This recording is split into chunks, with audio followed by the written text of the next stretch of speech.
Hi friends, welcome to Janhvi Kannada vlog. ಹೇಗಿದ್ದೀರಾ friends? ಎಲ್ಲರೂ ಚೆನ್ನಾಗಿದ್ದೀರಾ ಅಂದ್ಕೊಳ್ತೀನಿ. ಫ್ರೆಂಡ್ಸ್, ನಾನು ಇವತ್ತು ಒಂದು ಟೇಸ್ಟಿಯಾಗಿರುವಂತಹ ಸ್ನ್ಯಾಕ್ಸನ್ನು ಮಾಡ್ತಾಯಿದ್ದೀನಿ. ಬನ್ನಿ ಮಾಡೋಣ. ಈಗ ನಾನು ಇಲ್ಲಿ ನೆನೆಸಿಟ್ಕೊಂಡಿರುವಂತಹ ಕಡಲೆಯನ್ನು ತೆಗೆದುಕೊಂಡಿದ್ದೇನೆ. ಸ್ವಲ್ಪ ಮೊಳಕೆ ಬಂದಿದೆ ನೋಡಿ. ಈ ಕಡಲೆಯನ್ನು ನಾನು ಒಂದು ದಿನ ನೆನೆಸಿಟ್ಟಿದ್ದೇನೆ. ಈಗ ಇದಕ್ಕೆ ಒಂದು 2 ಟೊಮಾಟೊವನ್ನು ಕಟ್ ಮಾಡಿ ಹಾಕ್ಕೊಂಡಿದ್ದೇನೆ. ಹಾಗೆ ಇದರ ಜೊತೆಯಲ್ಲಿ ಒಂದು 2 ಈರುಳ್ಳಿಯನ್ನು ಹಾಗೆ 2 ಆಲೂವನ್ನು ನಾನು ಚಿಕ್ಕದಾಗಿ ಕಟ್ ಮಾಡಿ ಹಾಕ್ಕೊಂಡಿದ್ದೇನೆ. ಕುಕ್ಕರಲ್ಲಿ ಹಾಕ್ಕೊಳ್ಳಿ. ಹಾಗೆ ಇದಕ್ಕೆ ಸ್ವಲ್ಪ ಅರಿಶಿನ ಪುಡಿ, ಹಾಗೆ ಸ್ವಲ್ಪ ರುಚಿಗೆ ತಕ್ಕಷ್ಟು ಉಪ್ಪು, ಹಾಗೆ ಮಸಾಲ ಎಲೆಯನ್ನು ಹಾಕ್ಕೊಂಡು ಸ್ವಲ್ಪ ನೀರು ಹಾಕ್ಕೊಂಡು ಒಂದು 4 ರಿಂದ 5 ವಿಸಿಲ್ ಹೊಡೆಯುವವರೆಗೂ ನಾವು ಬೇಯಿಸ್ಕೊಳ್ಬೇಕು. ಈಗ 1 ಕಪ್ ಗೋಧಿ ಹಿಟ್ಟಿಗೆ ನಾನು ಬೇಯಿಸಿರುವಂತಹ ಆಲೂವನ್ನು ಈ ರೀತಿ ಸ್ಮ್ಯಾಶ್ ಮಾಡ್ಕೊಳ್ತಾ ಇದ್ದೀನಿ ನೋಡಿ. ಇವೆರಡು ಚೆನ್ನಾಗಿ ಮಿಕ್ಸ್ ಆಗಬೇಕು. ಇದಕ್ಕೆ ಸ್ವಲ್ಪ ಅರಿಶಿನ ಪುಡಿ, ರುಚಿಗೆ ತಕ್ಕಷ್ಟು ಉಪ್ಪು, ಹಾಗೆ ಅಚ್ಚ ಖಾರದ ಪುಡಿ, ಹಾಗೆ ಸ್ವಲ್ಪ ಮಸಾಲ, ಹಾಗೆ 1 ಟೇಬಲ್ ಸ್ಪೂನಷ್ಟು ಚಿಲ್ಲಿ ಫ್ಲೇಕ್ಸನ್ನು ಹಾಕ್ಕೊಂಡಿದ್ದೇನೆ. ಹಾಗೆ 2 ಟೇಬಲ್ ಸ್ಪೂನಷ್ಟು ಜೀರಿಗೆ, ಒಂದು ಸ್ವಲ್ಪ ಅಜೀವೈನು, ಹಾಗೆ 2 ಟೇಬಲ್ ಸ್ಪೂನಷ್ಟು ಎಳ್ಳನ್ನು ನಾನು ಹಾಕ್ಕೊಂಡಿದ್ದೇನೆ. ಎಲ್ಲ ಮಸಾಲವನ್ನು ಹಾಕ್ಕೊಂಡಿದ ನಂತರ ಇದಕ್ಕೆ ನಾನು ಚಿಕ್ಕದಾಗಿ ಕಟ್ ಮಾಡಿ ಇಟ್ಕೊಂಡಿರುವಂತಹ ಕೊತ್ತಂಬರಿ ಸೊಪ್ಪನ್ನು ಹಾಕ್ಕೊಂಡು ಚೆನ್ನಾಗಿ ಮಿಕ್ಸ್ ಮಾಡಿಕೊಳ್ಬೇಕು.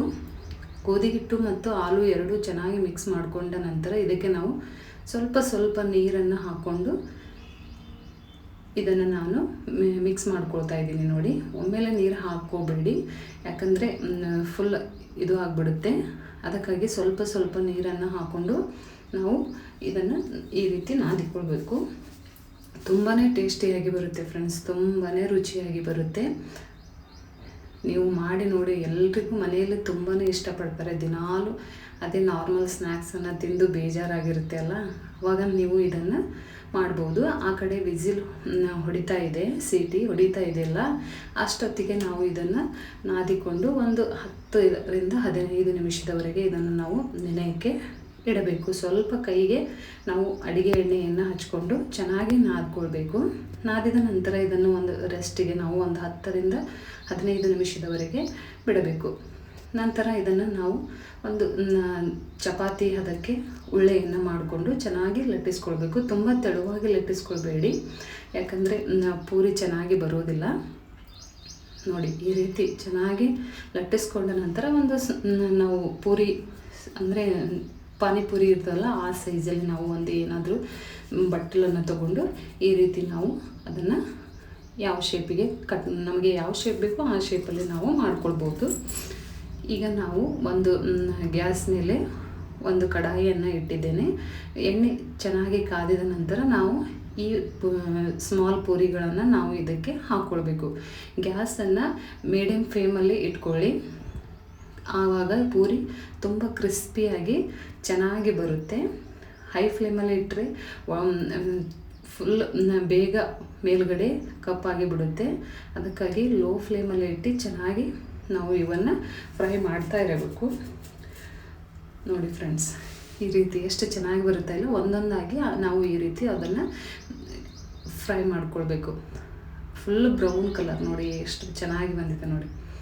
ತುಂಬಾ ಟೇಸ್ಟಿಯಾಗಿರುತ್ತೆ. ಹಾಗೆ ನೀವು ತಿನ್ನೋಕ್ಕೂ ಕೂಡ ತುಂಬಾ ಟೇಸ್ಟಿಯಾಗಿರುತ್ತೆ. ಎಷ್ಟು ಕ್ರಿಸ್ಪಿಯಾಗಿರುತ್ತೆ ಅಂದರೆ ಅಷ್ಟು ಚೆನ್ನಾಗಿರುತ್ತೆ.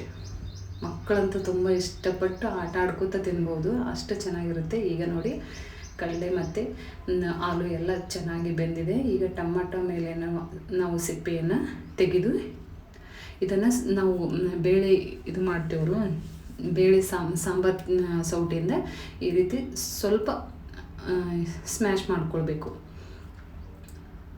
ಈ ರೀತಿ ಸ್ವಲ್ಪ ತುಂಬ ಜಾಸ್ತಿ ಏನು ಬೇಡ. ಈ ರೀತಿ ಸ್ಮ್ಯಾಶ್ ಮಾಡಿಕೊಂಡ ನಂತರ ಇದಕ್ಕೆ ನಾನು 1 ಟೇಬಲ್ ಸ್ಪೂನಷ್ಟು ಅರಿಶಿನ ಪುಡಿ, ರುಚಿಗೆ ತಕ್ಕಷ್ಟು ಉಪ್ಪು, ಹಾಗೆ ಕೆಂಪು ಖಾರವನ್ನು ಹಾಕ್ಕೊಂಡಿದ್ದೇನೆ. ಸ್ವಲ್ಪ ಇದಕ್ಕೆ ಗರಂ ಮಸಾಲವನ್ನು ಹಾಕ್ಕೊಂಡು ಈಗ ಇದನ್ನು ಚೆನ್ನಾಗಿ ಮಿಕ್ಸ್ ಮಾಡಿಕೊಂಡು ಒಂದು 5 ರಿಂದ 10 ನಿಮಿಷದವರೆಗೂ ಮೀಡಿಯಮ್ ಫ್ಲೇಮಲ್ಲಿ ಇಟ್ಟು ಸ್ವಲ್ಪ ನೀರು ಹಾಕ್ಕೊಂಡು ಇದನ್ನು ನಾವು ಕುದಿಸ್ಕೊಳ್ಬೇಕು ನೋಡಿ. ಈಗ ನಾನು ಇದನ್ನು ಪ್ಲೇಟಲ್ಲಿ ಸರ್ವ್ ಮಾಡ್ತಾಯಿದ್ದೀನಿ. ಸುತ್ತ ನಾವು ಮಾಡಿಟ್ಕೊಂಡಿರುವಂಥ ಪೂರಿ, ಮಧ್ಯದಲ್ಲಿ ಒಂದು ದಪ್ಪದಾಗಿರುವಂತಹ ಪೂರಿಯನ್ನು ಹಾಕ್ಕೊಂಡು ಈಗ ಇದು ಮಾಡಿಟ್ಕೊಂಡಿರುವಂಥ ಈ ಒಂದು ಇದನ್ನು ನಾವು ಇದಕ್ಕೆ ಹಾಕ್ಕೊಂಡು ಚಿಕ್ಕದಾಗಿ ಕಟ್ ಮಾಡಿಟ್ಕೊಂಡಿರುವಂತಹ ಈರುಳ್ಳಿ ಹಾಗೆ ಹಸಿಮೆಣಸಿನಕಾಯಿ ಹಾಗೂ ಟೊಮಾಟೋವನ್ನು ಹಾಕ್ಕೊಂಡಿದ್ದೇನೆ. ಹಾಗೆ ಶೇಂಗಾವನ್ನು ನಾನು ಎಣ್ಣೆಯಲ್ಲಿ ಫ್ರೈ ಮಾಡಿಕೊಂಡು ಹಾಕ್ಕೊಂಡಿದ್ದೇನೆ, ತುಂಬಾ ಟೇಸ್ಟಿಯಾಗಿ ಬರುತ್ತೆ. ಹಾಗೆ ಪಾಪಡಿಯನ್ನು ಹಾಕ್ಕೊಂಡಿದ್ದೇನೆ. ನೋಡಿ, ನಿಮಗೆ ಯಾವುದು ಇಷ್ಟ ಆಗಿರುತ್ತಲ್ಲ ಅದನ್ನು ನೀವು ಇದಕ್ಕೆ ಹಾಕ್ಕೊಳ್ಬೋದು. ಇದೇ ಹಾಕ್ಕೊಳ್ಬೇಕು ಅಂತೇನಿಲ್ಲ, ನೀವು ಬೇಡ ಅಂದರೆ ಸ್ಕಿಪ್ಪು ಕೂಡ ಮಾಡ್ಬೋದು. ಮೇಲ್ಗಡೆ ನಾನು ಗಟ್ಟಿಯಾಗಿರುವಂತಹ ಮೊಸರನ್ನು ಹಾಕ್ಕೊಂಡಿದ್ದೇನೆ. ನಿಮಗೆ ಬೇಕಂದರೆ ಸ್ವೀಟು ಕೂಡ ಹಾಕ್ಬೋದು. ನನಗೆ ಸ್ವೀಟ್ ಅಷ್ಟು ಇಷ್ಟ ಆಗಲ್ಲ, ಅದಕ್ಕೆ ನಾನು ಅದನ್ನು ಸ್ಕಿಪ್ ಮಾಡಿದ್ದೇನೆ. ಮೇಲ್ಗಡೆ ಸ್ವಲ್ಪ ಮಸಾಲವನ್ನು ಹಾಕ್ಕೊಳ್ಳಿ, ತುಂಬಾ ಟೇಸ್ಟಿಯಾಗಿ ಬರುತ್ತೆ.